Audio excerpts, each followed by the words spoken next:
From the men, see a double A, we are up the HBCU is where to be. We compete, but we're still family. My HBCU better than yours. Hey everybody, what is really happening? It's your boy, it's your cousin, it's your uncle, it's your best friend. And welcome to another edition of the HBCU Man Cave. Man, have we got a show for you today. And you are tuned into a very special Martin Luther King celebration episode of the Man Cave where men can relate, relax, and release. Now, tonight's episode is extra special because we're here on the eve of Dr. Martin Luther King Jr.'s national holiday. That's the only day I'm recognizing on tomorrow. I don't know about you.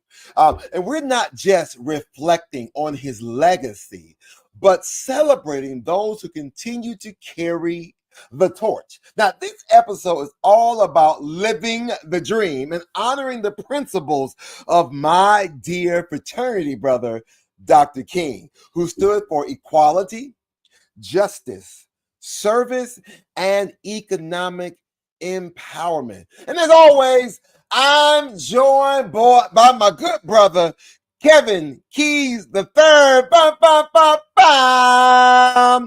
You know, representing Miles College and Texas Southern University. What's going on, Kevin? What are you doing? What's up? How you doing? It's so good to be back. Another week on the Man Cave. How you been? Man, listen, it's been another beautiful week, another beautiful weekend. I ain't even gonna hold you. Listen, safe travel. We know that our good brother Shane is somewhere traveling once again. As usual. I need his frequent flyer mile. So how you doing? I got a couple of trips coming up. I know, right? So how you doing real quick, bro? I can't complain. This doctoral program is killing me. I ain't gonna lie. But I'm enjoying this 4-day weekend that's hopefully turning 5 or 6 because of the co-friend that's coming along. So I'm crossing my fingers. We shouldn't have no school really for most of the week. So that's and then my chapter is turning 100. Sigma chapter. Shout out to Sigma chapter of Phi Beta Sigma. We turn 100 on Thursday, so I'm looking forward to that. So shout out to those good brothers of Phi Beta Sigma chapter. Awesome sauce. All right, so then listen. You got any plans for MLK Day? Because that's the only day, like you said, only day that we are recognizing. Okay. I am going to go to the Keeper of the Promise ceremony that is held in Metro Detroit in Oak Park. Just want to go and continue to keep the dream alive. So that's one of the things. I get to see Detroit Youth Choir. So those who know who Detroit Youth Choir is, they actually came in second place for America's Got Talent. They got the golden buzzer from Terry Crews. If y'all don't know who they is, y'all should definitely look them up. They definitely a powerhouse. Just came from a tour in Africa, and they back here, and they could gonna be singing in Oak Park. So if y'all in Michigan, come see Detroit Youth Choir. Wow. Okay. Well, listen here, Kevin. We have an incredible lineup of guests tonight who all are embodying the legacy and the dream of Dr. King and the work. Not only do we have one, not two, but we have 3 guests for tonight. Let me just go and just bring them all on the screen, and we're gonna let them introduce themselves, right? So first, we got Jordan Phillips, senior at Morehouse College. All right. Then we got Sage Abdullah, senior at Albany State University. Yo. We got senior Jordan Harris from Grambling State University. And then we got everybody's favorite uncle and brother, Keith L. Brown, graduate and more motivational speaker from Keith Brown from Savannah State University. Yes. GOODJOB. Good job. Good here job. To be a part of this. So now I'm gonna go around the room real quick, and so I'm gonna let each one of you all introduce yourself. You know, you want to shout out your major, talk about your background, what you're doing in school right now, before we get into today's topic. So Jordan Phillips, Morehouse College. Let's go with you first, brother. Yes, good evening, everybody. My name is Jordan Phillips. I'm a senior sociology major from Philadelphia, Pennsylvania, attending the great Morehouse College in Atlanta, Georgia. My background is coming in as a freshman. I started out as a bio major. Slowly realized that, very quickly realized that sociology was my path, just to be able to help individuals, bringing them together. And then also in student leadership roles, being the current Senate Pro Tempore for our Student Government Association, as well as serving as a presidential ambassador alongside of other leadership positions. My time at Morehouse has just been dedicated to service, community service, student leadership, and just making sure that the voices on our campus are heard, no matter the classification and no matter how big or small your problem may be or your situation may be. So I'm just pleased to be here this evening. I'm ready to have a good discussion with the brothers on this call. And I hope someone receives the word well that's joining us on this live this evening. So that's who I am, and I appreciate you all for being here. Come on, he said, just appreciate the call and being here. Listen, let's go to Sage Abdullah from Albany State. Good evening, all. Good evening, gentlemen. My name is Sage Abdullah. I am a senior here at Albany State University. I am a health and human performance major with a concentration in sports medicine. I am from Atlanta, Georgia. Yes, I'm from Atlanta, Georgia, because some people get mixed up between the two. I am a media content creator as well. I am a student athlete here at Albany State, track and field athlete. I am the founder and president of the Dynamic Step team at Albany State. Other leadership positions I also hold is the secretary of the NAACP chapter here at Albany State University and a couple other positions as well. And I'm thankful to being here with y'all tonight. All right, man. Appreciate it, brother. Appreciate it. So glad for you to be here today. And so now let's go on down to Grambling State University. Jordan Harris, tell them about yourself. How everybody doing? I'm Jordan Harris. Obviously, go to Grambling State University. I'm from Little Rock, Arkansas. I feel like I'm a jack of all trades, So it's a lot I really do. But the main thing is my major kinesiology, sports management. I used to play football for Grambling. These last couple of years, my last year, I decided to let it go. Focus in on I really love to do and what I really do, and that's now is comedy entertainment. So I'm a comedian. I'm a comedian, work at a fast food restaurant on the side. I do hosting, and I play drums every Sunday, no matter what I do. Wherever I go, I make sure I come back for church every Sunday. Today, I invited a bunch of Graham students to church and took them out to eat after. So that kind of burned me out. But yeah, I do many things. But that's what's the main things about me is a comedy. Well, let's go. Let me hold something till I get right. I got you on the 33rd. Oh, okay. I'm gonna hold you to it now. And everybody's favorite uncle. Come on. Keith, what's going on, brother? Man, listen, I am empowered, not devoured. Shout out to Historically Black Since 1890. That's the Savannah State University, where you can get anywhere from here. Tell them we are rising. Those are our mantras, our mottos. I'm a proud alum. Shout out to the brothers of Omega Psi Phi Fraternity Incorporated. Shout out to all of the civil rights leaders and pioneers. We celebrate and Dr. King, but we not only celebrate Dr. King tomorrow, we elevate all of them. We elevate all of them. We celebrate all of them. We are here tonight, and it's not really important about who I am. Yes, I travel the world speaking life, not strife. They call me Mr. I'm Possible. We gonna make it anyway, all of that. But I'm more impressed with these young men of purpose, my nephews on this platform tonight.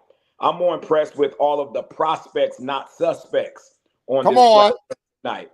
I'm impressed with them.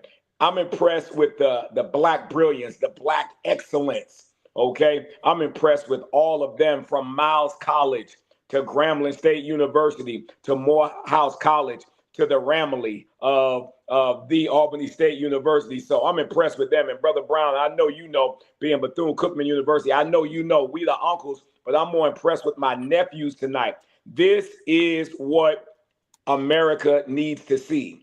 America needs to see these four prominent young and black minds on this platform tonight.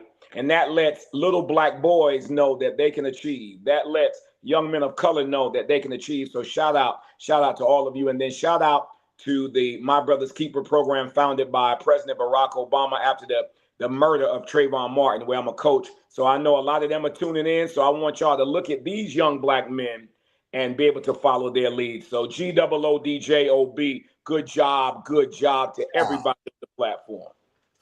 Awesome, brother. Now listen, ladies and gentlemen, again, wherever you're watching from, if you're watching this live right now, make sure you let us know where you're watching us from. Shout out your school, shout out your fraternity, shout out your city. Right now, let us know. I already saw my one classmate, Vernon, from Bethune-Cookman. So glad for him to be here again. What's going on, Vernon? And to anybody What's up, else, Vernon? if you're watching this on Facebook, YouTube, or Instagram, make sure you are hitting that like, subscribe, and share button. Let somebody know that we're here for a great conversation. Now, today, again, the only day that we're really recognizing tomorrow is the legacy of Dr. Martin Luther King, right? Listen, this is significant. This is historic as always. But the question really becomes, who is still here in our world to carry the torch? Who's still living the example even today on our college campuses, in our communities, in our neighborhoods, in the classroom? Now, again, Dr. King once said, everyone or everybody can be great because anybody can serve. You don't have to have a college degree to serve. You only need a heart full of grace, a soul generated by love. Now, this quote reminds us that greatness isn't about titles or accolades. It's about service. So tonight, we're asking how we can take steps to live out Dr. King's dream in our own communities. Now, before we dive in, let's take a moment to reflect on Dr. King's I Have a Dream speech. Now, his dream wasn't just about racial equality. It was about a vision of justice, economic empowerment, and unity. Now, his message resonates deeply within the HBCU community, where education, leadership, and service has always been central values. Now, let's honor his legacy by continuing to fight for progress and uplift our communities. Even so much the fact there are always opportunities where you can be doing the work in your own neighborhoods, in your communities. And for that, I want to take this quick moment, y'all. Listen here, we even got a commercial break today, so check this out. Dr. Martin Luther King Jr.'s message can be heard everywhere. His words changed the nation. And though you might not know where the words came from, you can feel the truth behind them. We're now faced with the fact that tomorrow is today. We're confronted with the fierce urgency of now. The Reverend Martin Luther King Jr. called us all to service. Opportunities to serve those in need are all around you. And every time you volunteer to read to a child, serve a hearty meal, or clean up a park in your comunidad, his message becomes a reality. This January is your chance to let MLK's word inspire you to action. You can volunteer for a better tomorrow on MLK Day at AmeriCorps.gov/MLK Day.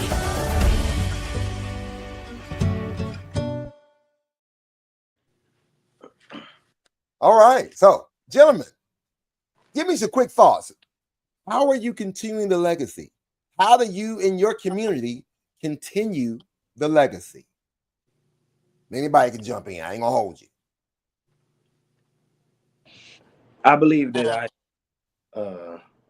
everybody can hear me, right? Yes, we can. Okay, good. I believe that every day, I kind of live by something my uncle would tell me all the time. He'll say, honor the fallen by challenging the living. So every day, you should be up with a challenge. You know, every day you should be waking up early, going to sleep late, and that's grinding towards what you want, but also being a better you and help bettering everybody else. I feel like that I'm I'm working towards that because like I said, this whole week I encourage people. I encourage people to that may not go to church, you know what I'm saying, or may need a word or may be going through something. I encourage them to come to church today. And with just my industry alone, I believe that I help people in general just by laughing because everybody, I don't know what, that's the only reason why I do comedy because I don't know what people go through. I don't know what they deal with when they're alone or by themselves. But I know that when you come around me or when you hear me, it's going to be different. I'm going to make you forget anything that you're dealing or going through. All right. Cool beans. Matter of fact, Sage, what are you doing down in Albany State to help continue the legacy? So one of the few things, in my perspective, of continuing this legacy of Martin Luther King is one, I have to let everybody understand where do you come from.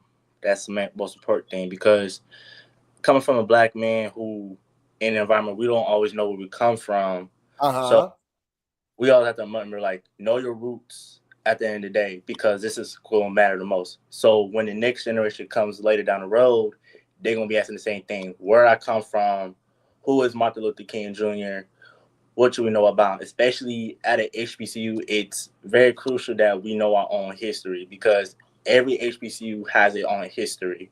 But at the end of the day, we're the same people. So, and just always keep your head up and make sure you follow the leaders standing right behind you as well, because that's going to carry you a long way.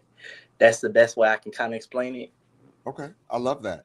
And listen, I know Brother Phillips, listen, on the campus of Morehouse College, we can't get away from not talking about the legacy of Dr. King. Or if ever, is it Sage Hall? Is that the what's the hall that everyone makes a big to do about that he sat like in front row on campus? Well, we have Robert Hall where he stayed during his time at Morehouse, and then you have Sale Hall where he once sat. Sale Hall, that's yes, it. Sir. That's it. That's it. That's it. Yes, sir. That's you don't know about Sale Hall. Yes, sir. So talk about the legacy because you live in it. You're there every day. You part of it. You walk past the statue every day.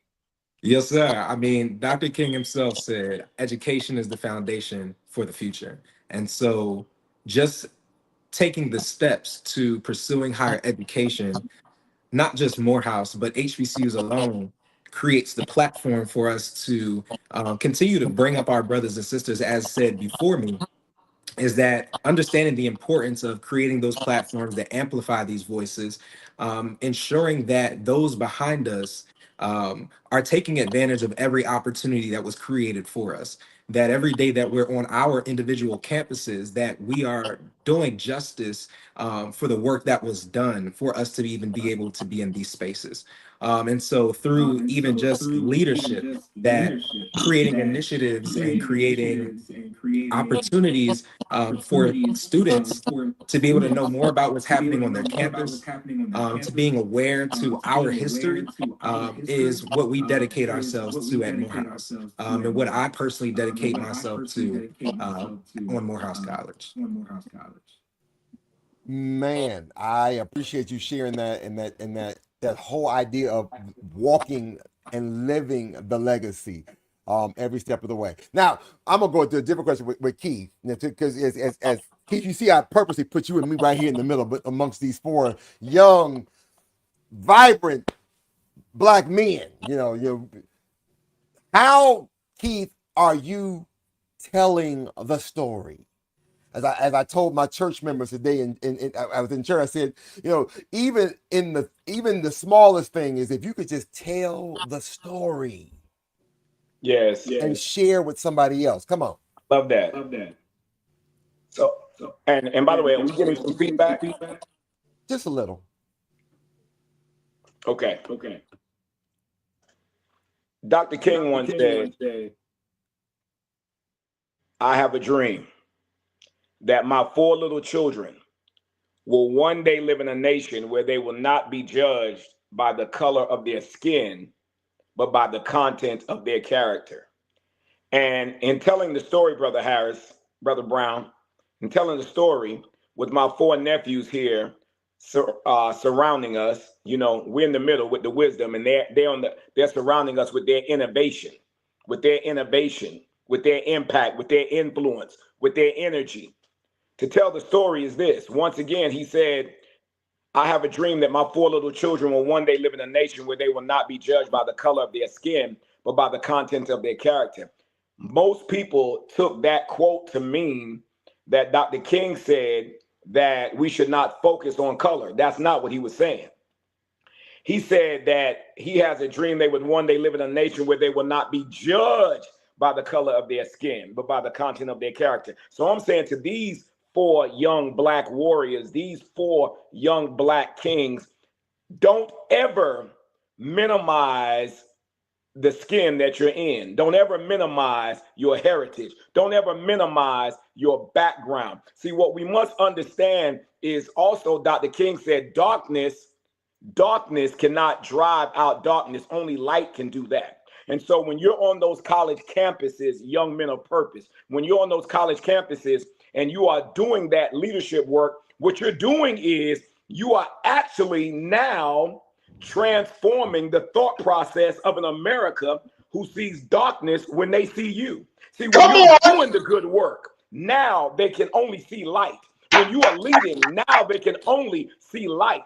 When you are uplifting those women on your campus and uplifting each other, when you can walk up to your brother and say, I love you, and not feel some type of negative way, you are now actually turning the misinformation that America has about you, you're turning it around. And so don't ever minimize what you are, who you are, and whose you are.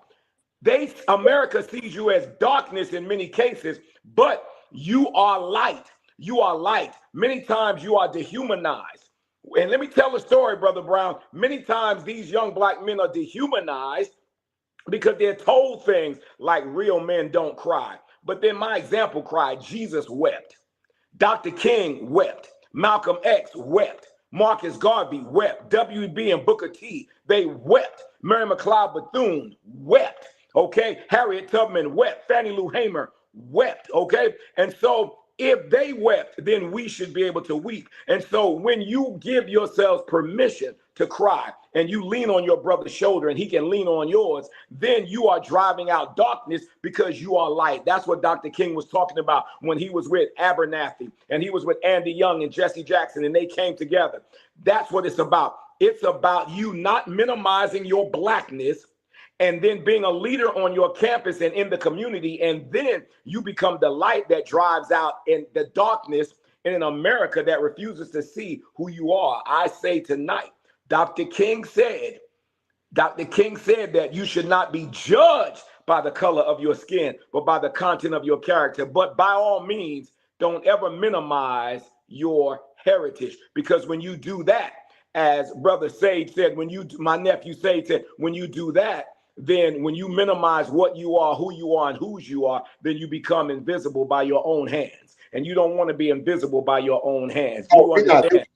Okay, so that's the message. So that's a part of the story, that we must stand in our Black brilliance, our Black excellence, and then we must love everyone else, because that's what I do on a daily basis. So I serve people of all races around the world, just like Brother Brown does, but I am not a man who happens to be Black. I'm a Black man. I'm proud of that, and I stand. And that is a part of the dream, standing in what we are, who we are, and whose we are, and using our light to turn around the negative narrative that we are darkness. I know, Vader, this Negro that came in here and started preaching. I was about to say, man. Kevin, did he do it? He did. What they say in church, just loose them and let them free. Listen, tag me in, because when you talk about whose we are, God don't make no mistake. He Come on, created us in started, y'all. his design and in his perfection. He knew what he was doing when he made us. So when you say that you are not someone who so happened to be a black man, that you are a black man and being proud of who you are and whose you are, that's huge. And so I definitely wanted to take time to really point that out and to understand that God made us for a reason. And that's why they hate us. My thing is, a lot of people, we try to wonder, why do they hate our race so much? Why do we go through the problems that we go through? Well, Jesus Christ was perfect, and they still stoned him. They still hated him. They still didn't trust him. They still didn't want to follow him, and they still had problems with him. So my thing is, when you have a purpose and people see that you have a purpose, when people see that you are living in your truth and living in what God has created for you, they will often continue to try to throw you off. They will continue to try to discourage you and tell you what you can't do, or try to let the devil attack you. And you have to realize and understand that God has made my purpose for me, and I have to continue to live out my truth and continue to live out in my purpose, and I'm gonna be just fine. Go ahead. Come on, associate pastor. Listen, I ain't trying to preach, but I am trying to get some people to understand. If people can understand and hear that when it comes to us, when we start to live in the dream that Martin Luther King truly had, that's when we're gonna go even further. And I promise y'all. But I'm gonna yield. I'm gonna yield because come on. You gotta have to stand up now. Okay, go there. So, brother, ask this question. How has Dr. King's dream influenced your life and your work? How has his dream influenced your life and your work? You know, what's happening? You know, it doesn't have to necessarily be on campus. It could be something that you did when you was in the neighborhood, something you did at the grocery store, something you did. You heard the brother say earlier. You heard Brother Harris say, he had to. I'm gonna take people to church, and we gonna just feed it. We gonna pour into you. I ain't gonna tell his story, but we gonna just make sure that we're pouring into you. And then after we pour into you, then ain't gonna take them out, and I'm gonna feed you at the same time. Come on, somebody. So, how has the dream influence your daily walk? Anybody? Come on. I want to jump in real quick because I'm an educator, and I know, and I got my fellow educators over here. When I'm in a classroom every day, I taught 3rd and 4th grade, and now I teach 7th and 8th grade social studies. And when I talk about social studies, that's the lost subject of all of them, where people did not put too much time. And then now that this whole campaign season then went around, everybody like, oh, well, I wish we had a class about social studies and that actually would teach us about government. Well, if y'all paid attention in social studies, we wouldn't have these issues. But I'm saying this to all to say, when we talk about the history, I always tell people that if we don't learn about our history, we are doomed to repeat it. So I like to take the time to actually teach my kids every day about, one, how our history affects us still to this day. What about like our history is still impacting us? How trauma lives in our DNA for 12 generations, and understanding that, we are not that far away from slavery. We've had more years of slavery than what we had of being free, and people don't understand that. And then when we talk about reparations, people don't understand why we go so hard for it, and don't understand that this is all because so much stuff has been systemically done that we are constantly going through these same problems. And when we talk about, equity versus equality, that's when we understand that, yes, everyone's saying that everyone gets the same opportunities, but we don't. We don't have equity. We don't get the same type of education. We don't get the same funding in education. We don't get paid the same. It's so crazy that in one of my classes that I'm taking right now, we're talking about different types of biasness, and I talked about how gender, cultural, and racial biases is one of the hugest things that's plaguing our country right now. I mean, when we talk about the racial biases, Black people get paid significantly less than our white counterparts. We are not valued no matter what we do. As a Black man, we feel as if we have to work twice as hard just to be looked at as 3/5 of a human. And that is so crazy to me. And it's to the point that we have to understand that, one, we have to start to continue to live out his dream by investing in ourselves. We need to start putting more money into the black dollar. The black dollar has lost its value. When desegregation happened, the black dollar was lost, and that was one of the biggest issues. But all I'm saying is, I use all these things and to teach our kids where we at and where we can go. And I like to use his dream to help educate our kids. And I do that around in politics as well. With me running for office, I continue to try to uplift and motivate our kids to do more into the community, to be more impactful into the community, do more community service. I do that within Sigma as well. So I would just say that my whole life is dedicated to the mission of not just Martin Luther King, but leaders like Malcolm X and Marcus Garvey and Huey P. Newton, and people who just continue to want to make a difference in the community and continue to uplift and push our community further, and to continue to not only just say what has happened, but create a solution as well. We can't just talk about the past and not talk about how we can fix the present. So that's one thing that I do to continue to keep the promise and the dream of Martin Luther King. All right. Anybody else want to talk about real quick how you are keeping the dream alive, or what are you doing in your community? Well, I would say definitely how did the dream and influence me is because Martin Luther King man the vision, and he believed in something, and he wanted change, and he expressed that. And I can say that growing up every day, I didn't need much to motivate me, but when I walked out my doorstep and I looked around in my environment and I saw that this is not what I wanted. As a man, that's not what I wanted. My dad, he did everything he could. He did, but he still did everything he could to provide man the father that he was to me and my brothers and my sister. And it influenced me a lot because I wanted people to look at me and see that I wanted change, that I had a vision for myself and where I grew up. And every day growing up, not even just before, like that service thing, it got to be something in your heart. It can't be something that you join a frat for and want to do. Then that got to be something that's in your heart. Every day after football practice in high school, I was a janitor. I did construction during the summer. I was a janitor in high school. During practice, I would come home real late after cleaning a big building with my dad because he was too sick to clean it by himself. And they would feed the football team. And some people were so ungrateful that of what they had and took advantage of what they had. They didn't want it. But some people couldn't even afford food to eat or didn't know what the next meal was. So I took everything and I brought it around the community. I knew where all the homeless places were. Most were around the community of Little Rock. And after practice, every day, I would take the toast with me. I bring it back in the morning, but I go and feed everybody before I went to go clean and be a custodian, and then come home real late, do my homework or whatever. So it's his vision. I have a vision for myself. I have a vision for Little Rock. I want people to see me and see that there's more than just Little Rock. There's more than just your environment. There's more than just where you come from. And I know some people brought up differently, and some people don't have what I have, but I want to show them that you can use what you don't have and then make you stronger, make it motivate you to get where you want to go.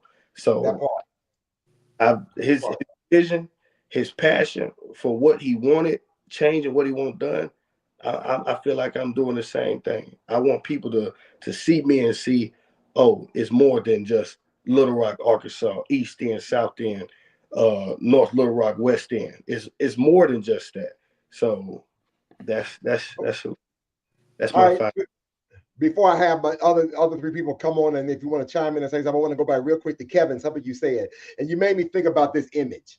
So often we see this image about equality and equity, but if you really want to know the truth, to really deal with this whole situation, tear the fence down. Tear down the fence. That part. If we want to be fair and we want to make sure that everybody has an opportunity and every voice is heard, just remove the barrier. We ain't got to make adjustments for the barrier. Remove it. Come on, bulldoze. Knock it down. Woo. Yeah. I'm sorry. I just got caught up real quick. Yeah. Come on, Jordan, Sage, Keith, anything y'all want to add to, like, how are you living the legacy in your community?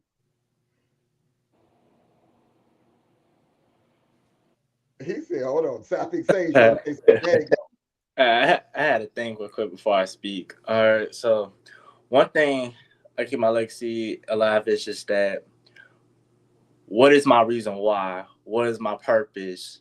That's the first thing I'll go there, because growing up, like, I didn't really understand, like, who was Martin Luther King, what did he do, didn't know much about his speech. And then once I got older and kind of study about him a little bit, I know, I don't know how to explain it, but damn, I'm sorry. So one way I keep his legacy alive is just that we are a unity at the end of the day. Even if somebody who doesn't look like me, because growing up, there was a time and place where I wasn't confident that, okay, I am a black man, especially with the stereotype. We used to say black growing up, and then my mom told me, no, you're not black. You're a brown skin. And I didn't understand it until I got older. It makes sense now. And then just avoiding, like, the stereotypes, and then especially dealing with colorism, because as black people, we always talk about racism, but we even judge each other just by how light or dark you are too.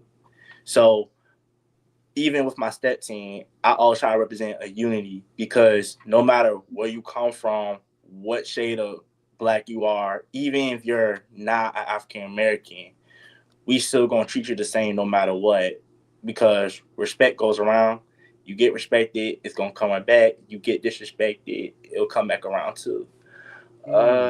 That's really all I have to say for that.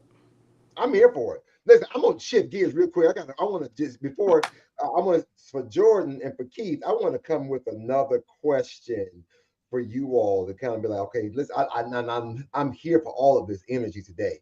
And here, I'm gonna start with Jordan Phillips and for Keith saying, so I want to talk about the relevance of the dream today.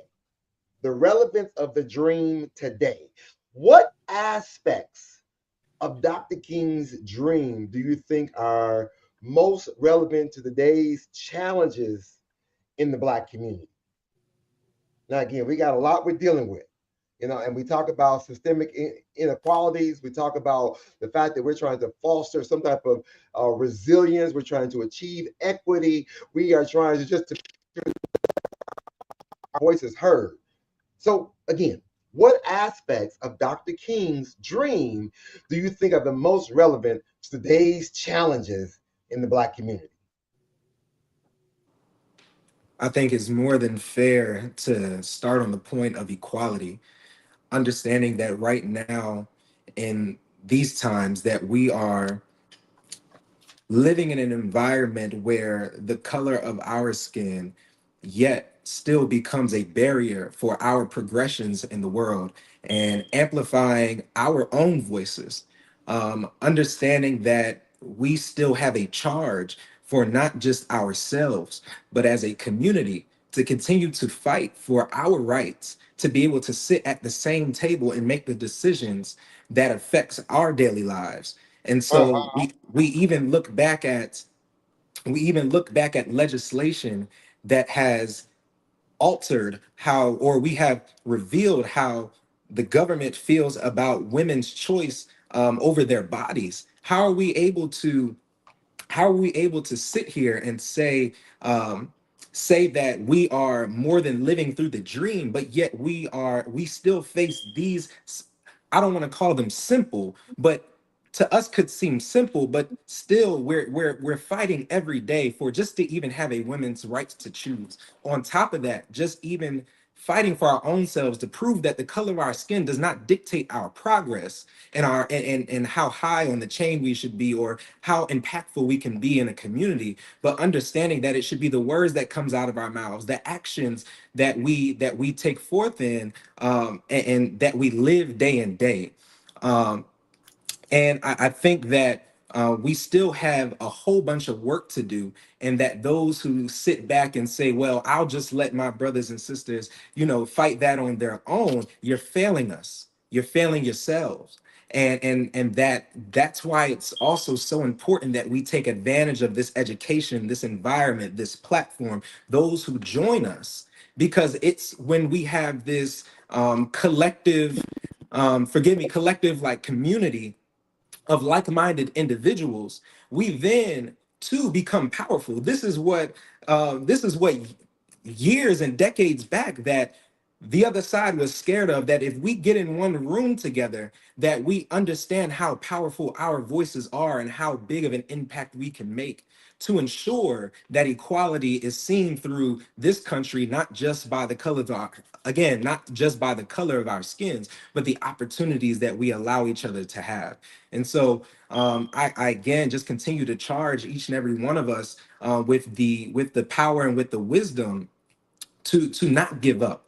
And in times like this, when we feel like the world is against us, the government is against us, that even our own neighbors on our block could be against us, and that we feel like we are scared because the color of our skin then dictates sometimes our livelihood, that as long as you lean on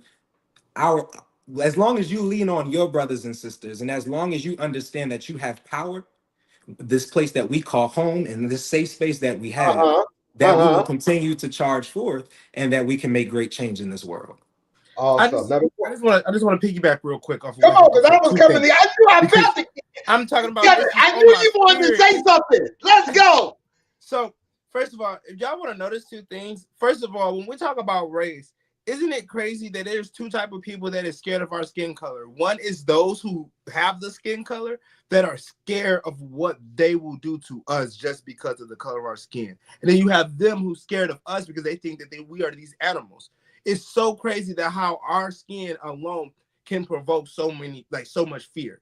Then when we talk about how people, they are so scared of us gathering together, why do y'all think they try to steer us from going to HBCUs? Why do you think that they try to scare us from education? Do y'all think that it's mistakenly done, that they have this saying inside of Black communities that college is not for everybody? No, that's not true. Every college is not for everybody. You have to find the college that's for you, that's going to help you, that's going to aid into your needs and the things that you need in order to succeed. And until they start to say that there are 107 HBCUs and you can go find one, we're going to constantly keep feeling like we're competing with all these different white people.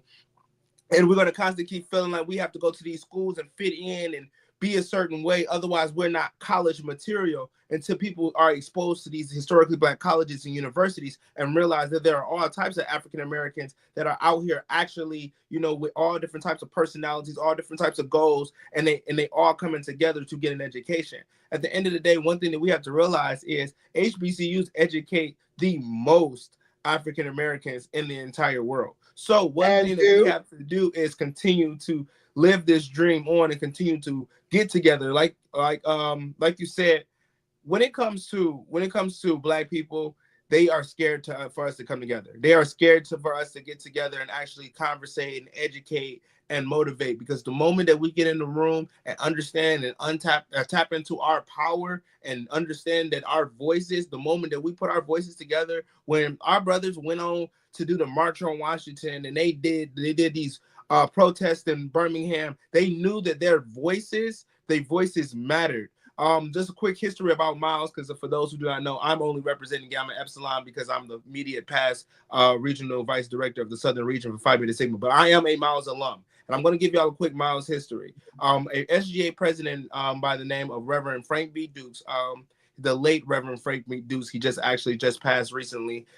He was the SGA president during the 1960s, and he helped with the selective buyers campaign of Birmingham, Alabama, where he partnered with Martin Luther King and a bunch of different people who were activists at that time. And he's the reason why we had so much change that happened in Birmingham, Alabama, because he understood that as SGA president, he had a voice. He had the power to actually get the student body together and understand that this all affects us, no matter if it's just we're on campus or not. because we are in this community, this all affects us. And because of the things and the initiative that he was able to do, this is why we was able to get so far. So one thing that we have to know is the moment that we start to open up our mouths and actually come together and say, we are not taking this no more. We are not going for the things that's happening.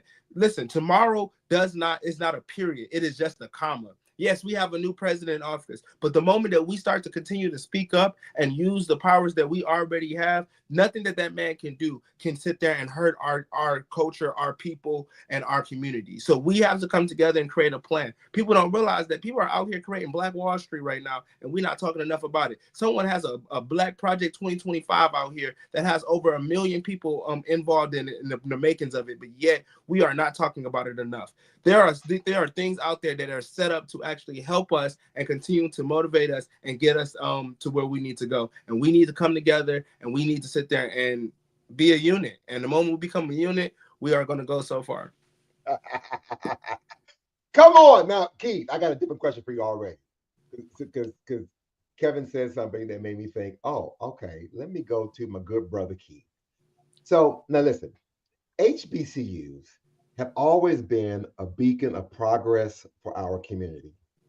What role do you see our HBCUs playing in advancing Dr. King's vision today?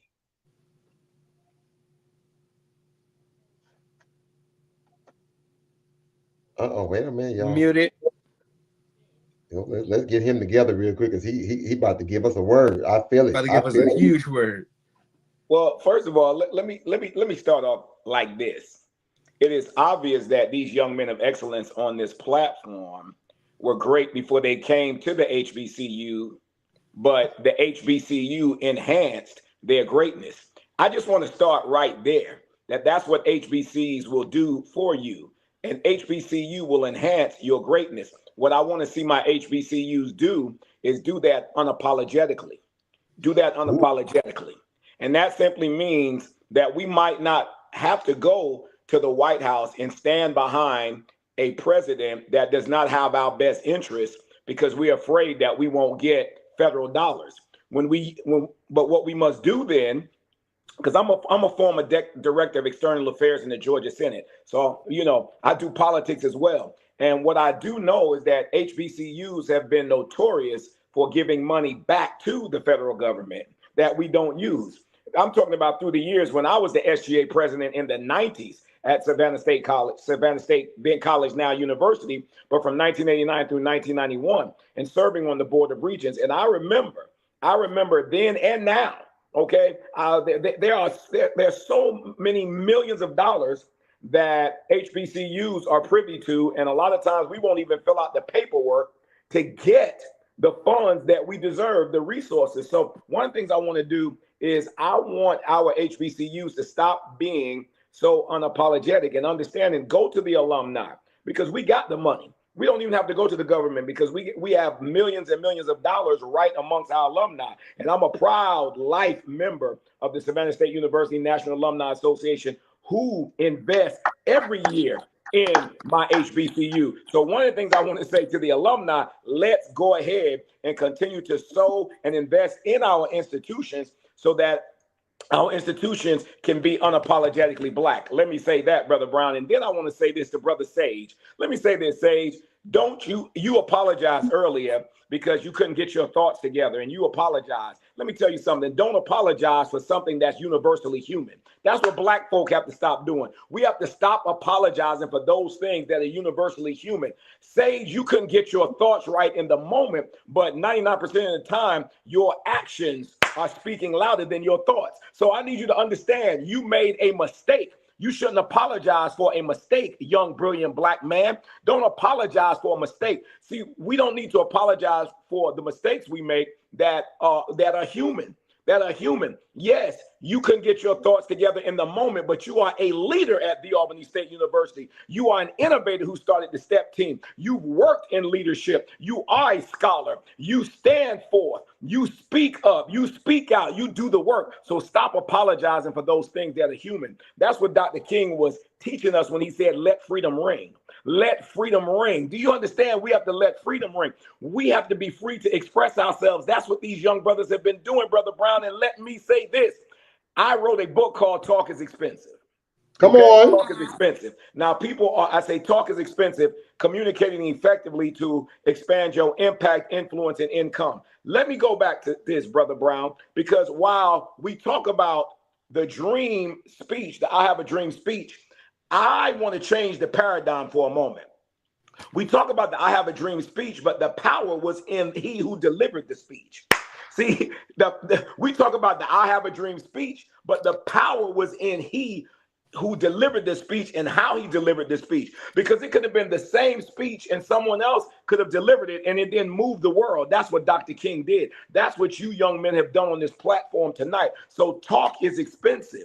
Talk has never been cheap. We all know talk is cheap. No, talk is expensive because young black men, young black scholars on these HBCU campuses, when you learn how to communicate effectively, okay, you will increase your impact, your influence, and your income.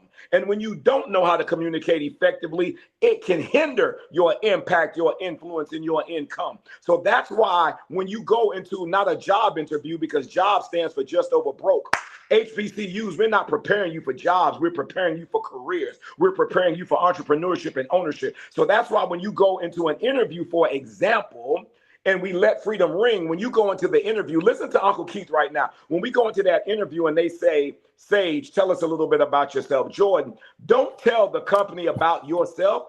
Tell the history of the company. Talk about the history of the company. Talk about the history of the school district. Talk about the history of the agency. Because then what you say is, you say since 1757, this company has been an integral part of the American fabric and the American dream.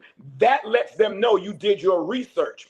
That lets them know that you went above and beyond. That lets them know you went the extra mile. And when you go the extra mile, there you will find very little traffic. See, that's the importance of communicating effectively. You tell them about their company history, and then you talk about yourself. But tell them about themselves. That's what HBCUs will teach you, to go the extra mile. Talk is not cheap. Talk is expensive. They often say, Brother Brown, actions speak louder than words. Yes, actions speak louder than words, but it's the words, nephew Kevin, it's the words that move people to action. Do you not forget? Don't you forget that a few short years ago, on January the 6th, there was a man who stood at a podium and he used his talk to mobilize insurrectionists who marched into the Capitol and destroyed the Capitol and had congressmen and congresswomen afraid for their lives, had them hiding and ducking.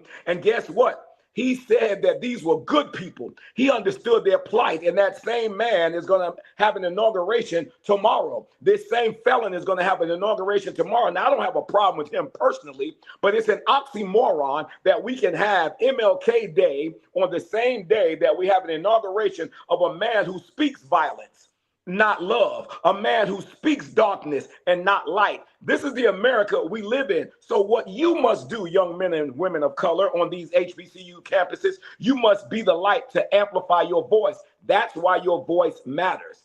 When he said, let freedom ring, a part of that is communicating effectively. And that's what HBCUs need to do more of. Don't apologize for having black students, scholars, not students, scholars. Yes, we have white scholars at HBCUs as well. Train them as well, because guess what? Let me just say this real fast. Those individuals who are not black or not people of color at HBCUs, there's a reason that they're there. They're not just there to be there. They benefit from minority scholarships as well. A white person at the HBCU can benefit from a minority scholarship. But I know plenty of my white scholars at HBCUs. Why they're at HBCUs, Uncle Keith? Why they not at PWI? They're at HBCUs because they want the best of the best as well. See, what we must do, HBCUs, is stop comparing ourselves to Harvard and Yale. Don't compare yourself to Harvard and Yale. We stand alone. We stand alone. Don't compare yourself to Duke. Don't say if you're an HBCU, yeah, I'm the Harvard of HBCUs. No, you're the creme de la creme of HBCUs.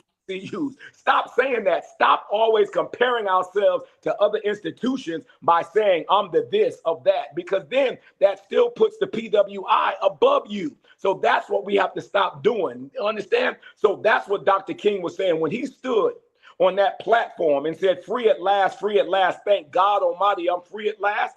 Guess what? He said one day, but it has not come yet. He said one day. So when he said, I have a dream, we need to start saying we have a dream. And if you don't have a dream and you're not a servant leader, listen, I'm talking to you tonight. If you have a dream and you're not a servant leader, like these young men on this platform, like Brother Brown, my brother on this platform, if you're not a servant leader at your HBCU, if you're not a servant leader in the community, if you're not a servant leader who's uplifting, then guess what? You don't have a dream, you daydreaming. And if you daydreaming, okay, then you need to wake up. You understand? We always talking about being woke, but let me tell y'all something. We always say we woke. But if you sleeping on your greatness, then you ain't woke. If you sleeping on your brother and sister, you ain't woke. If you sleeping on the power of HBCUs, you ain't woke. Okay, you're not woke. So what we got to do is we got to wake up. Okay, so talk is not cheap. Talk is expensive. Talk is not cheap. In the last, well, let me go ahead, because we got much more to get to. Let me go ahead. I need y'all to understand what Dr. King was saying. Use your voice. Your voice is powerful. And stop saying, and the black folk, stop saying that these 4 young men on this platform from Miles College and Grambling State University and Morehouse College and Albany State University, and of course, me and my brother represent Bethune-Cookman and Savannah State. Stop telling these young men on this platform, because they spoke powerfully tonight, that they talk like white people. And they don't talk like white people. They don't talk like white people. Let me say this. If talking white means that they're intelligent, what does it mean to talk black? If talking white means that they're intelligent, what does it mean to talk black? They're not talking white. We've always been an articulate people. We've always been a people who have a voice. We've always been a people who've communicated effectively. And what we did was we started to dumb down our brilliance, dumb down our excellence. That's not what Dr. King wanted us to do. That's not what Dr. King wanted us to do. So I'm saying tonight, elevate your black brilliance. Elevate your black excellence. Do it unapologetically and understand talk is not cheap. Talk is expensive. Listen here, ladies and gentlemen. If y'all ain't heard, this is my brother right here. Y'all don't even know. This brother right here. Woo! All right, before we go, we got a few more things we want to talk about before we get up out of here. But all right, family. Now listen, we have been diving deep into Dr. King's legacy and the incredible role HBCUs have played in shaping leaders who carry his torch. Now, let's switch gears for just a bit and put your knowledge to the test with the HBCU Trivia Game. Now, this is your chance to celebrate history, learn something new, and maybe even flex your HBCU pride. Now, are you ready for the fun? I need you to head over to thehbcutriviagame.net for exciting ways to honor HBCUs and their impact. You've never heard of the game before? I don't know what you're doing, but let me show you right here, right now, just a little bit of what the game is all about. Celebrate the excellence of HBCUs with the HBCU Trivia Game. This board game provides an exciting and educational way to learn about notable alumni, historical events, sports news, and more. This trivia game is sure to be a hit and perfect for college-bound youth, alumni, and the entire family. Don't miss out on this opportunity to support, educate, and entertain. Get the HBCU Trivia Game today. Go to hbcutriviagame.net to order. You go to hbcutriviagame.net, you use the promo code BROWN, will get you 10% off of your order. So listen, Kevin's like, how did you do that? It don't even surprise me no more. It's been a while, right? Now, I want you to keep the energy going. Get the game. It's going to be full of rich history and a great way for you to share the dream and the vision of Dr. King. Because I want you to pay it forward to your students, to your scholars, to your alumni, and everyone else. Now, all right, living the dream in action. Shout out to everybody who's watching us on Instagram right now, because y'all over here having a good time. Y'all are over here having an amazing time. I'm over here looking at the chat. Somebody already said, listen, we watching everything Martin Luther King tomorrow. you going outside. We doing everything about King. And we going to lift up the legacy. Don't worry about nothing else. Whatever's going to happen is going to happen. All right. So, Dr. King faced immense challenges in his time. What modern day obstacles do you see in achieving his dream and how we can overcome them today? So, he dealt with a lot of challenges, a lot of issues that were happening in the day. What are some modern day obstacles as we as African Americans are dealing with today? And how can we use the dream, which is not to say, again, I love how Keith just said it. It's not that I had a dream, but we have a dream. And how can we overcome them? Anybody? I don't know. Do I just go around the room or do I just start calling some people out? So I can call you.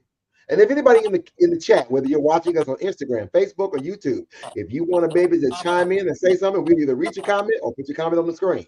Again, what modern day obstacles do you see in achieving his dream? And how can we overcome them? All right, come on, somebody. Trump. What you guys? Nobody want to say it, so I'm gonna say it. Can y'all hear me? Yep. Yeah. Trump. We need to get rid of him. We need to get rid of a couple other things. We need to get rid of all the stuff that's. I'm just talking from a political standpoint and from an educator standpoint. One, we need to get rid of this. We need to get rid of this desegregation of schools. Reason why I say that is the fact is a lot of people often feels like, oh, well, you have to go get your education in a diverse area because that's the only way, because that's how the real world looks. But people don't understand that if we're in that type of environment our whole lives, we should really be able to take that 4 years or that 6 years, or if you go to law school and all that, then that 8 to 10 years to be around people who genuinely want the best for us, who genuinely want to motivate and educate us and don't see us just as a number. When you go to these PWIs, you're often just seen as another student ID, somebody who's helping, get them to the quota in order to fit their class, quota. And when you're going to school and dealing with stuff like that, it's like it lowers the morale of wanting to be in class when your teacher don't even know your name, things of that nature. So we wanted to hurry up and get into these spaces with them, but sometimes we got to realize we didn't create better spaces already. Why are we trying to go to a hospital that's made by a white person when we can go to a hospital that's made by black people that actually was the pioneers of the simple things that we're trying to go get? At the end of the day, when we start trusting ourselves, it seems like we have the thing out here that we want and we need, but yet we'll go get it because the black person. That's now y'all done got me on the soapbox to talk about this black dollar again. Let's talk about come on, Kevin. The Jewish dollar stays in the Jewish community over 60 to 70 times before it goes to another community. And it's almost the same, if not higher, with white people. Do y'all know how many times the black dollar goes into the black community before it goes out? 3 times. 3 times.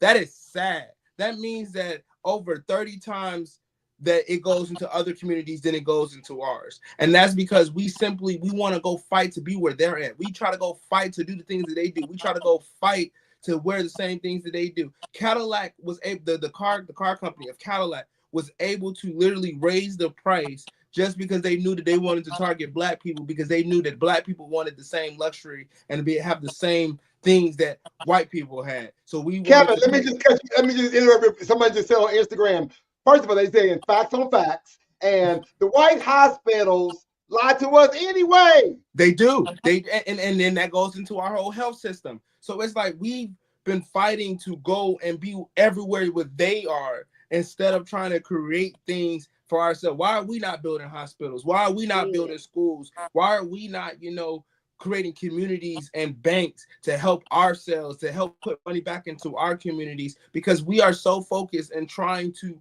fit in or try to be just like them instead of trying to be like ourselves and realize we are more powerful and they trying to be like us. It's like being one of those analogies. It's like being one of those analogies. Let me go ahead to Brother Harris real quick. He's about to say something. Let me go to Brother Harris real quick and see what he got to say.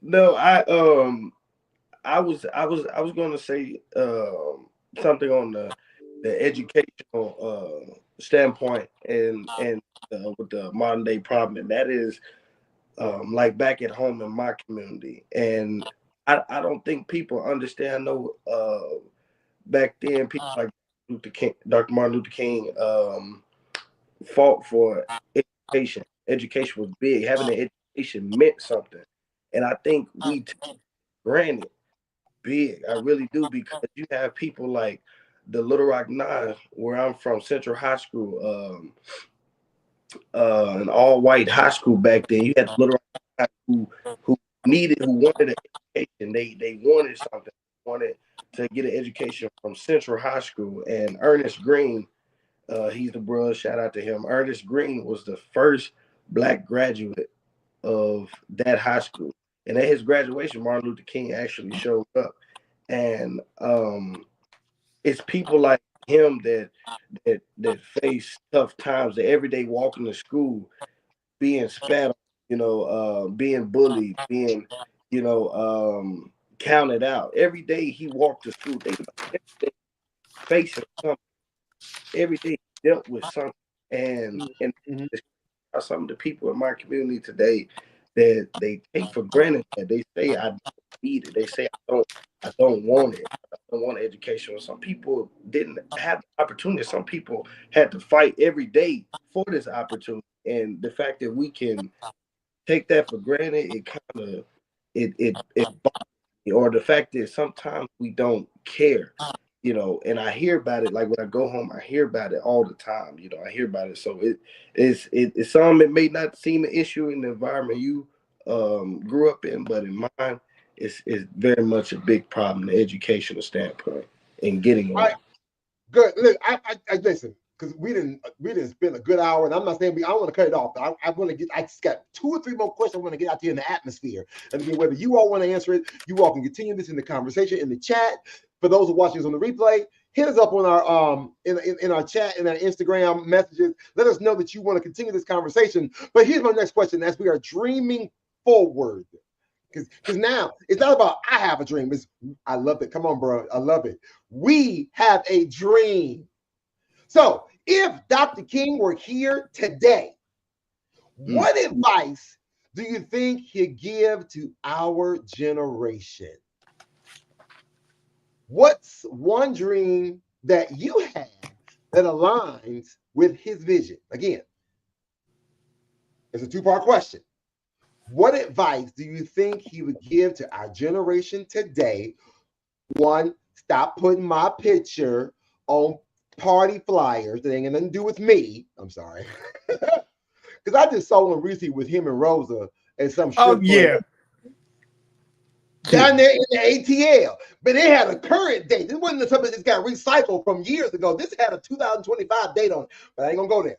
What advice do you think he'd give to our generation today? And then what's one dream you have that aligns with his vision? Now Keith, I'm going to hold you because I know you're going to give it to us. I'm going to hold you. Let's go to these young brothers first. Anybody want to chime in on this?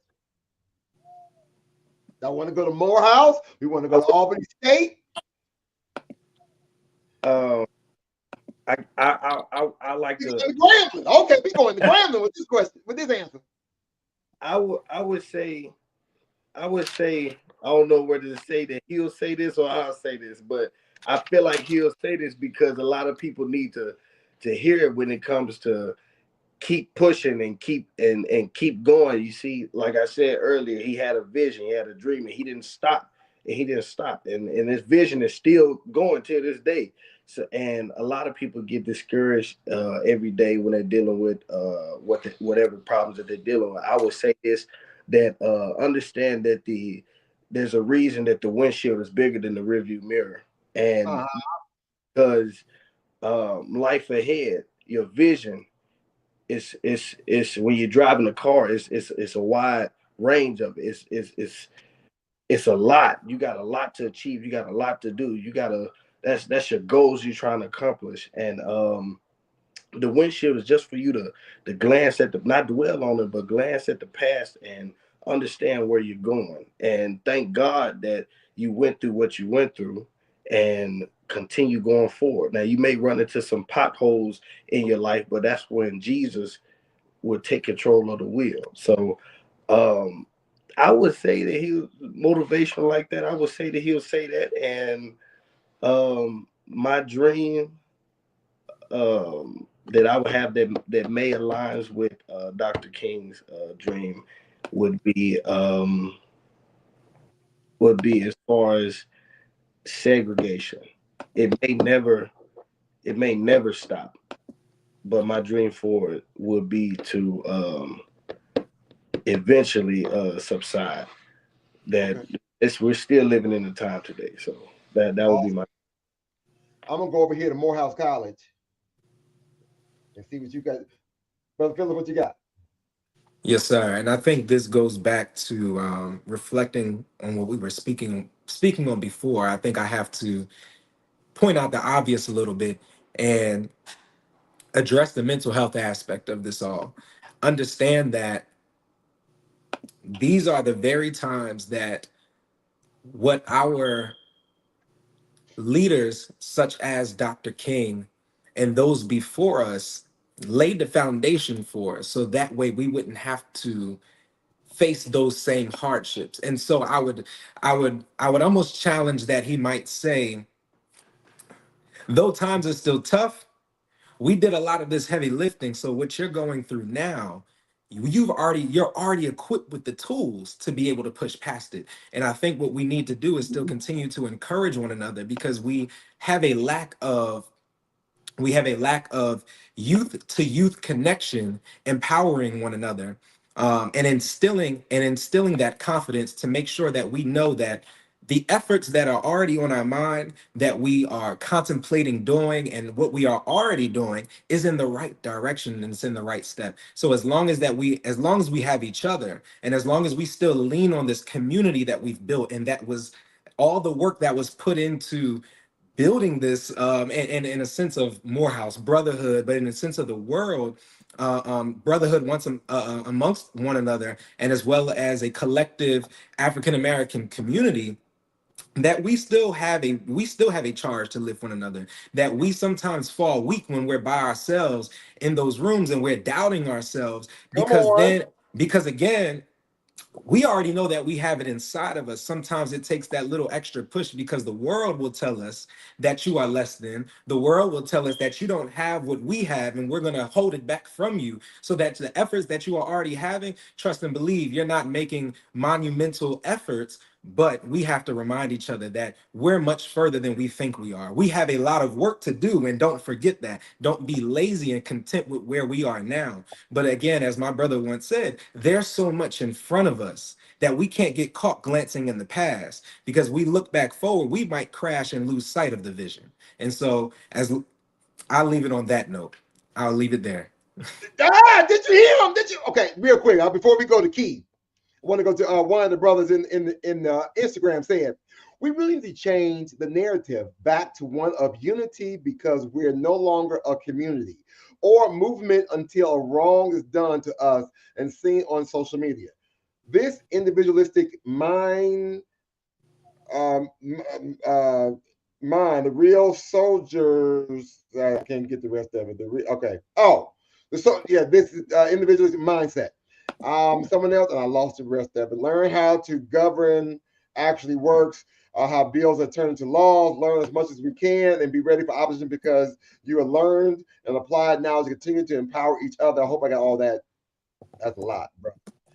I hope I got most of that in there. Listen, now, Keith, do you want to bring it home on this one real quick before we go to our last segment and we talk about our Habarigani new segment, brother? You don't know about this, but no. If I go back, you got the question. You want me to give you the question again?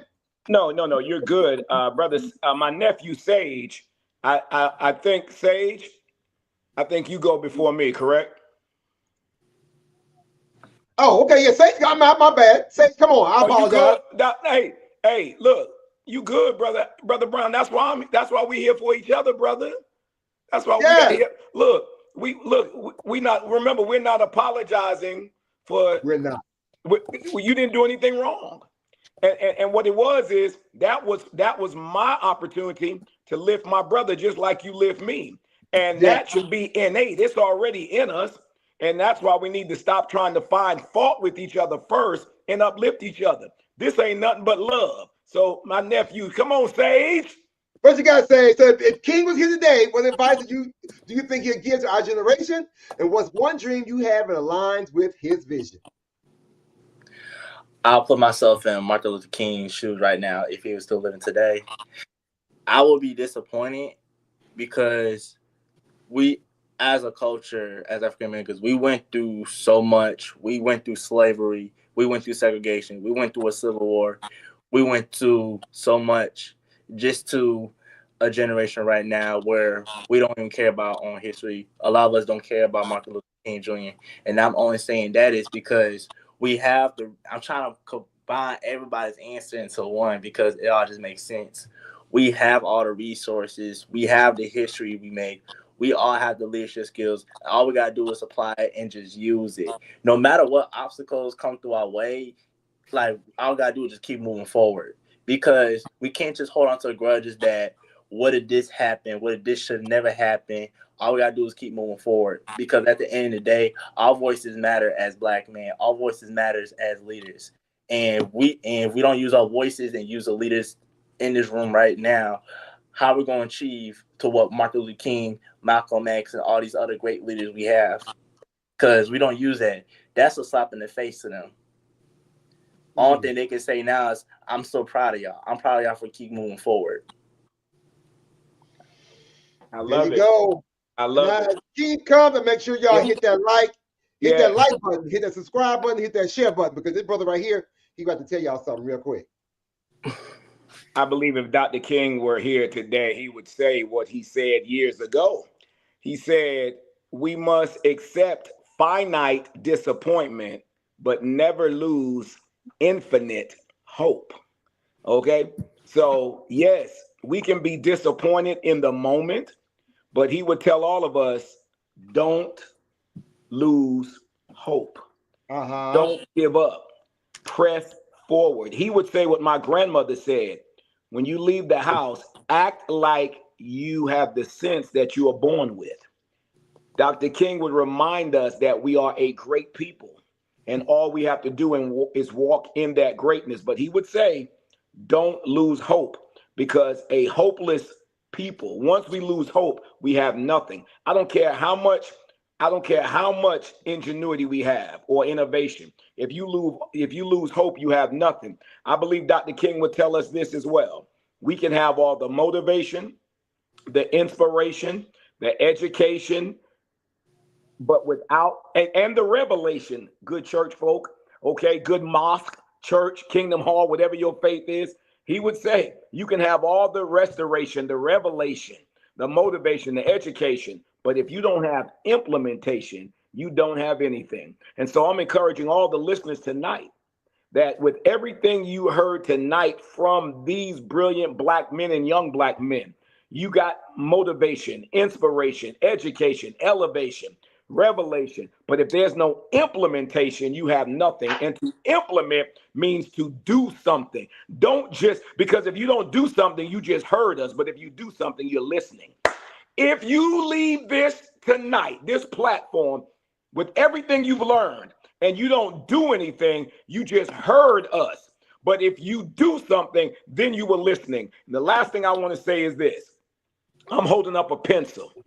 This is Keith L. Brown, Mr. I'm Possible, Uncle Keith talking. I'm holding up a pencil. And I can't write with this pencil. And it's a beautiful pencil, but it has no value. And in order for this pencil to have value, I must sharpen it. And as a people, we must sharpen our minds, our hearts, our spirits, our love, our hope. Because if we don't get sharpened, then nobody will ever get our point. If we don't get sharpened, then no one will ever get our point. The last thing is this. On the pencil is an eraser. on the pencil is an eraser. Right now, I need everybody, including my nephews on this platform, and my brother, on the count of 3, turn your necks back to the right. 1, 2, 3. Turn them back. Look back. Look back. Now look at me. 1, 2, 3. Now turn your necks back to the left on 3. 1, 2, 3.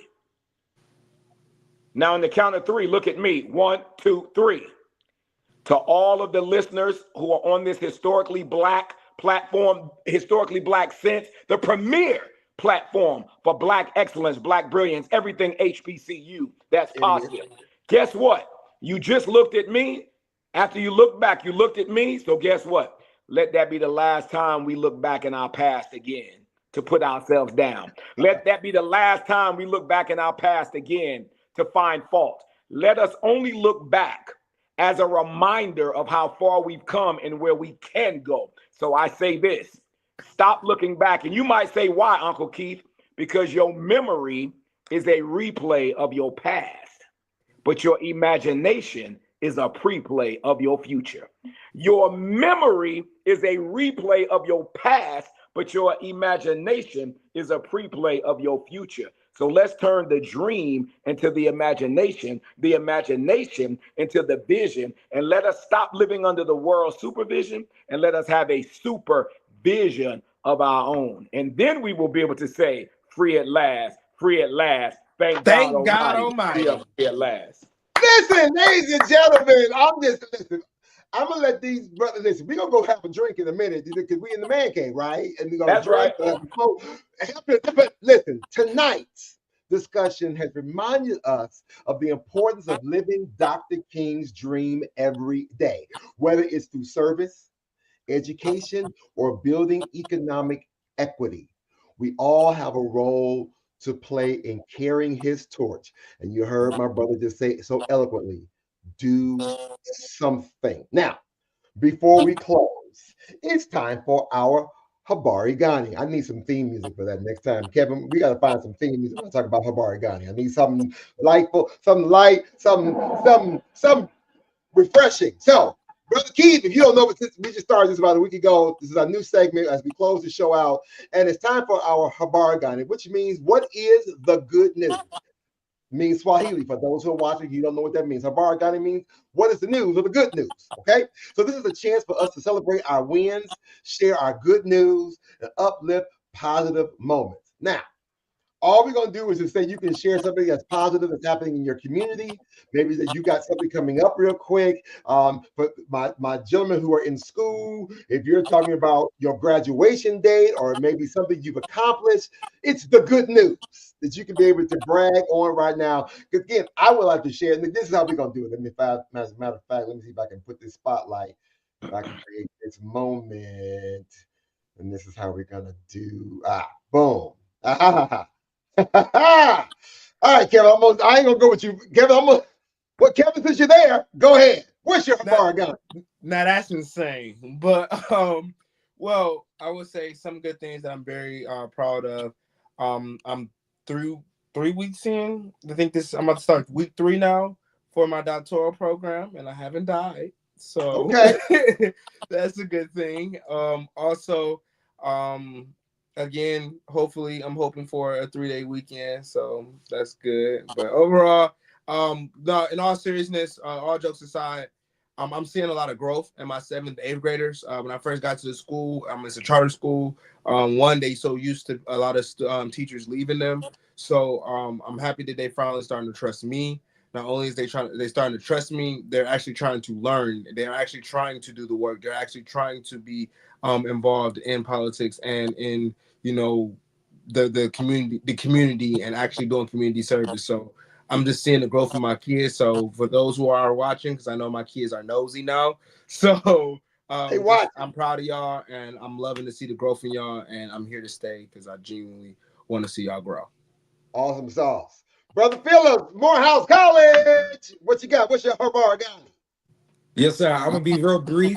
I am a photographer and videographer for going on 3 years now. I recently had the opportunity to be highlighted by the Atlanta Hawks as a creator of color coming up this February for Black History Month.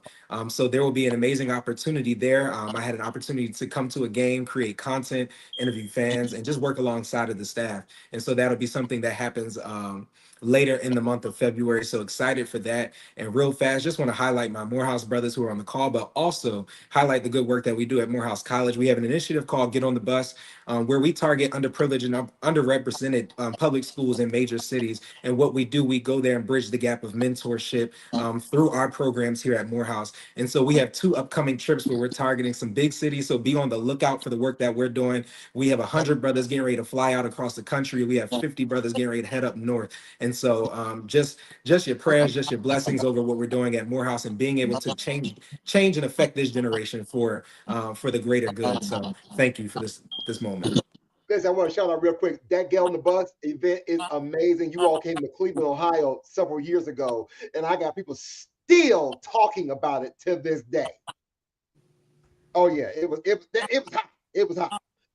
All right, so let me go. Let's go to Albany State. Sage Abdullah. What's your Habar Ghani? Dang, you love saying my last name. I do. Okay. I don't have much to say, but I say the biggest thing I'm proud of is I did not give up school. That's the main thing I'm very proud of. I did not. As many times I said, hey, I want to give up. I want to drop out. I'm doing something I wanted to do, but I realized, Sage, you haven't made it to the end. Like, you're about to graduate this semester with your bachelor's, okay? As a student athlete, too. Those are 2 things that a lot of people cannot handle, cannot do. Everybody can be a student, but everybody doesn't know how to be a student athlete. Still going to practice, competing, and still putting academics up first. That's the biggest thing I can say right now. Yeah. Awesome. All right, let's go down here to Grambling State. Brother Harris, what's going on? What's your Habar Ghani? Man, it's really a bittersweet moment because it felt like yesterday I just got dropped off at college, and it's just, college is used as a buffer. It's kind of a buffer period to figure out what you really want to achieve, or like the career you want to go into. But I would say my biggest proud of, I can't say much about it, but I would say I got some big comedians I've been with this year. Another comedy show working on in the spring that I'm supposed to be doing. Got a lot of stuff to host. As far as on my industry, the comedy aspect, that's a lot planned this year. I can't really say too much, but I'm excited about it. All right, we're going to just be out there looking for you. We're going to be out there looking for you. Look, I'm excited about it, and it's acting as well. And yeah, it's just I just want to enjoy this last go round. Awesome sauce. I appreciate it, brother. And my brother from another mother. Listen, can I get in there? There we go. Where you want to keep? There we go. Keep what's going. Yo, Habar Ghani. Hey, listen, my brother. The best thing I can tell you about me in terms of good news, the best thing I can say about me is to spew forth some positive information from me. And so then that's the good news. The good news is I want to give y'all 8 affirmations tonight as you leave. I love myself. I believe in myself. I'm proud of myself. I'm a genius. I can. I will. I must. And I got this. Once again, I love myself. I believe in myself. I'm proud of myself. I'm a genius. I can. I will. I must. And I got this. And at the end of the day, I want y'all to say this every day. We gonna make it anyway. That's my new global motto. We gonna make it anyway. And if anybody ever asks you, why are you a genius? You say, because there's a gene in us. And that gene is called greatness. And I'm gonna live it every single day. So to everybody out there, Historically Black Sense, to my nephews and my brother on this platform, welcome to 2020 Thrive. Not 2025. Welcome to 2020 Thrive. You want some more inspiration and empowerment? Keith L. Brown _ right here on IG. Y'all know what time it is. Much love for Historically Black Sense. Much love for you all. That is the good news. Habaragani. I love That's it. how you sign off. Listen, ladies and gentlemen, it's been fun. This is again. You have been, oh my gosh, I got all this. Listen, we've had an amazing show today. Thank you for watching, whether you're watching us in the live or you're watching it in the replay. Make sure you subscribe to our newsletter so you can get all the updates about Historically Black Sense. We will love to make sure we are keeping you up to date with all the latest news and content about HBCUs and about all of our programming and platforms we got going on here. I do want to share. That what I want to share. Oh, I had something. I'm proud to announce that very soon, the HBCU Man Cave will be expanding our outreach to collaborate with HBCU organizations on social justice and economic empowerment initiatives. So together, we are making a lasting change. So again, if you want to be involved, make sure you go to the description in the bio or in the links below so you can find out how you can be involved. I want to thank all of our guests for being here on the show today. And we've had another amazing time. Now, Shane, we hope that you were back in Seattle, Washington, or you're going to be in Jamaica, or you're going to be in Tampa. I don't know where you're going to be next week, but hopefully you'll be a part of the conversation for next Sunday. As always, I'm your boy, your uncle, your cousin, and your best friend. And thank you for joining us for this special Dr. Martin Luther King Eve episode of the HBCU Man Cave. Now, continue to honor the legacy of his dream, and not just for today, but for every day. Now, as we leave out the show today, we're going to leave you with some quotes and some inspirational quotes from Dr. King. Remember to always stay safe, stay blessed, and stay focused.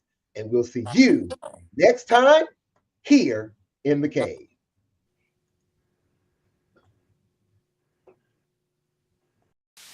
I have a dream that one day this nation will rise up and live out the true meaning of its creed.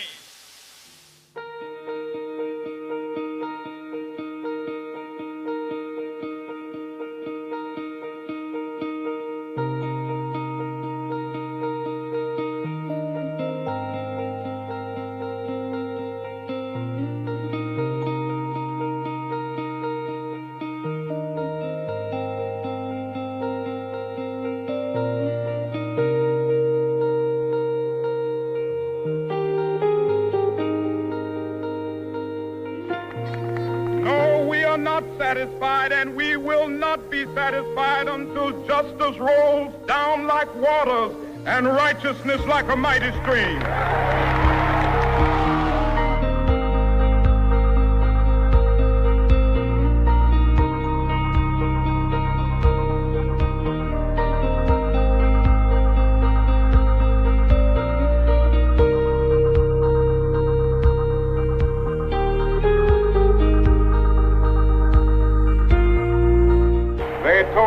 We wouldn't get here. There were those who said that we would get here only over their dead bodies. Well, all the world today knows that we are here and we are standing before the forces of power in the state of Alabama saying we ain't gonna let nobody turn us around.